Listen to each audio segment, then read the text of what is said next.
All right, man. Appreciate everybody for checking in. Make sure you hit that subscribe button, bell icon button. Share the videos. And, yeah, it's more Street Sports Talk. It's your boy, CJ Goodfella, man. And let's talk about some Lions.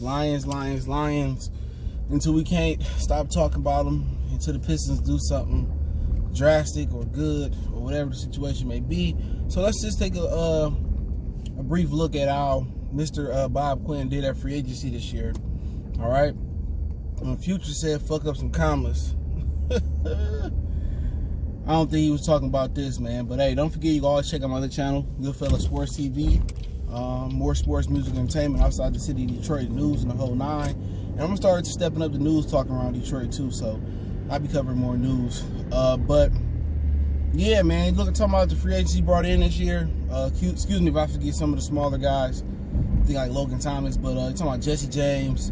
You talk about CJ Anderson. You talk about Danny Amendola.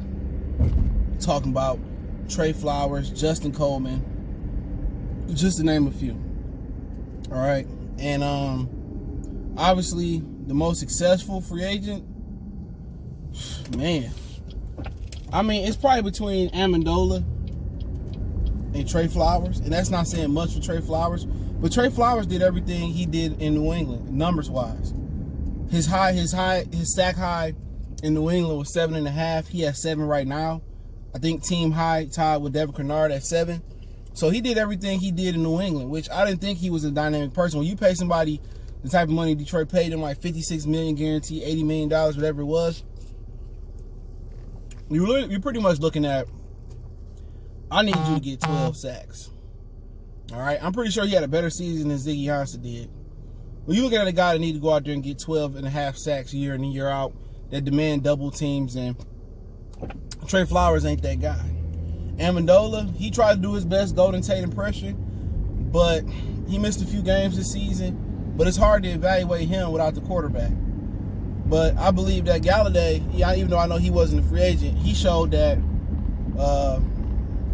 Uncle Rico, Tony Romo, David Blogg, or whoever, he can be productive. Same thing for Marvin Jones. But Danny Amendola, he just wasn't consistent. He had big games here and there, or good games here and there, but he just wasn't consistent enough for me. And he kind of the problem with the receiving core. He don't stretch the field enough. And I know usually you in the slot, you really don't get a lot of the stretch the field type of things. They're more shifty. But the Detroit Lions offensively and in the receiving core, they lack speed, really, other than Marvin Hall. And Galladay can run a bit. And Marvin Jones slowing down as you should as you get older in the NFL. But you look at Mike Daniels, obviously it was a risk. I can't fault Bob Quinn for taking a risk on Mike Daniels. It was a risk that had to happen because he didn't get any depth behind Damon Harrison. And that's why he probably gave it Damon Harrison 1-year deal. A'Shawn Robinson, I just never liked him for the Detroit Lions. He's just not that good to me at all. But Jesse James, it ain't his fault. At the end of the day, I thought the Detroit Lions taking Jesse James excuse me, I thought Detroit Lions taking Jesse James would have meant we wasn't taking like a tight end in the draft, at least that high. And they still did it. They paid Jesse James a good amount of money to come here to be a backup, and then when Hockenson is not available, or they spent a lot of assets on him and Hockenson, and then they didn't know how to utilize him. You know, and I remember Darrell Bevel's scheme in Seattle, and a lot of the things was the dude we had last year, Luke Wilson. A lot of it was him just going deep crossing routes to post. He really wasn't running a lot of underneath stuff for the tight end in that offense, and I thought he would make the adjustment to accommodate Jesse James and Luke. Excuse me, I'm calling this dude. I don't know. I just drew a blank. T.J. Hockenson, excuse me. You know, he ain't really, you know, try to do 2 tight end things, and it seemed like he was too creative with his tight ends. If that's something that Darrell Bevel got to improve in, you know, he got to improve in getting the tight ends involved a lot more. Now, was it that James or Hockenson wasn't getting comfortable? I don't know. You have to look at the film or talk to the coaches and the positional coaches. But other than that, Justin Coleman, terrible. Worst defender in coverage all the NFL. You know, he was getting smoked in the slot. Did he make some plays to make up for it? Yeah, but in large part, it wasn't his fault. a lot of the times. He in man coverage in the slot, and that's one of the hardest places to play man coverage is because you don't have the boundary to be the 12th defender. It's you and the dude in the slot, one-on-one if you're playing man coverage.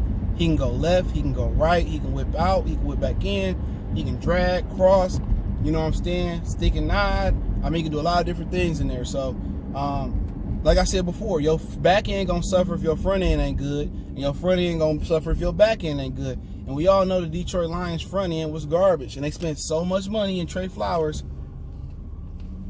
for it to still be garbage. Okay, they spent a lot of money on that man, and it's still garbage. He didn't make a difference. You know, you could say, oh, Devin Kennard didn't give enough help. Oh, they didn't fill the void in the middle of the defense. They put a lot on Deshaun Hand to come back and save the day. You know what I'm saying? But hey, injuries ain't an excuse. The Patriots motto is the next man up. So why shouldn't that be Bob Quinn's and Detroit Lions motto? But free agency was a huge failure. But I don't blame the players that was picked. They didn't underperform. They just performed the way the team was constructed.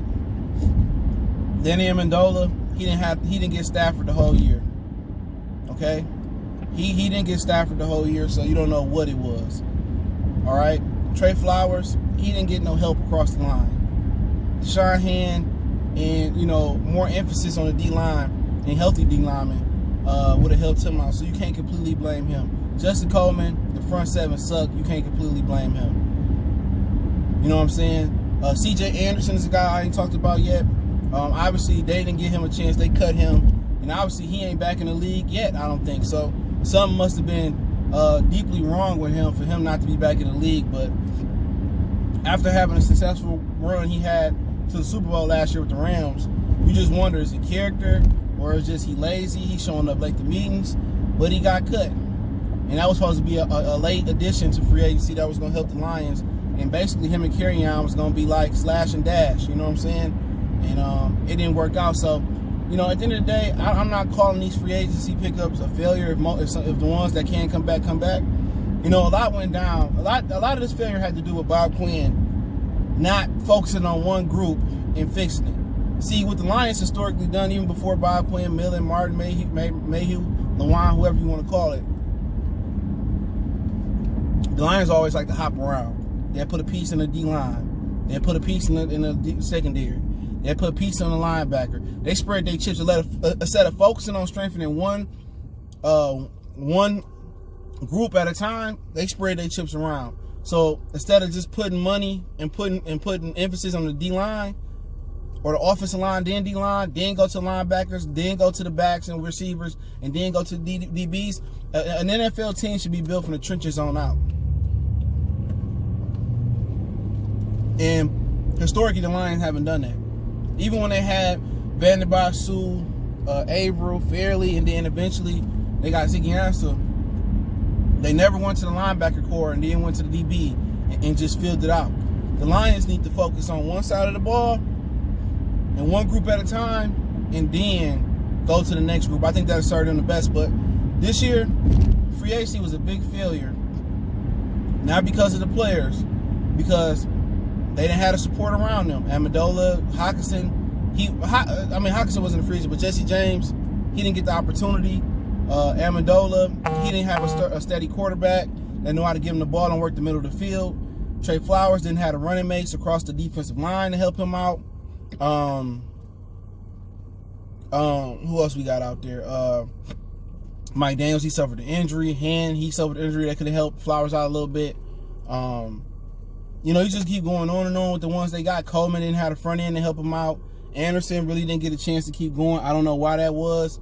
But free agency was a failure because them guys didn't get the support they would. The team was just built wrong. It was built bad. A lot of bad decisions.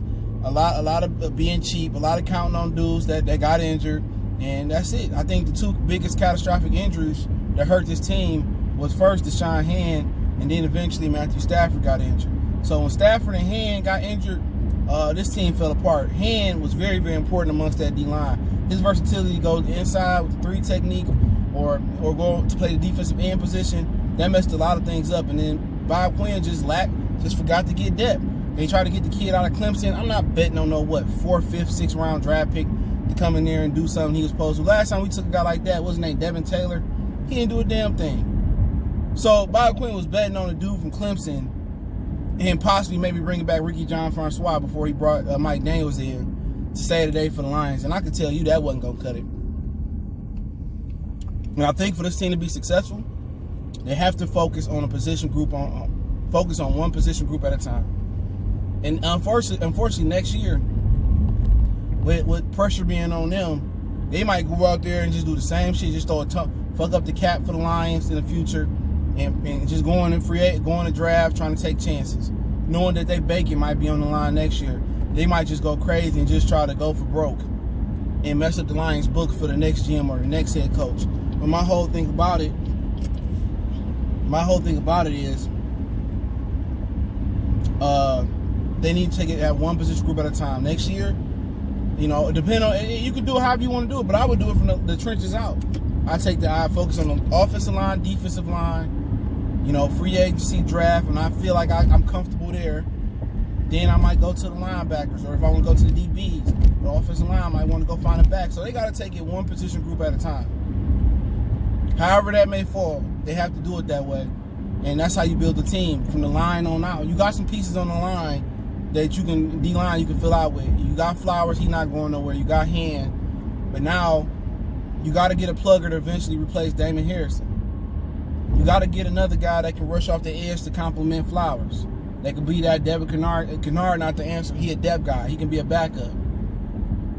You know what I'm saying? They got a lot of backup guys on this roster that start. You go to the offensive line. You got Ragnow. If you feel that Graham Glasgow good enough, then them the two you ride with.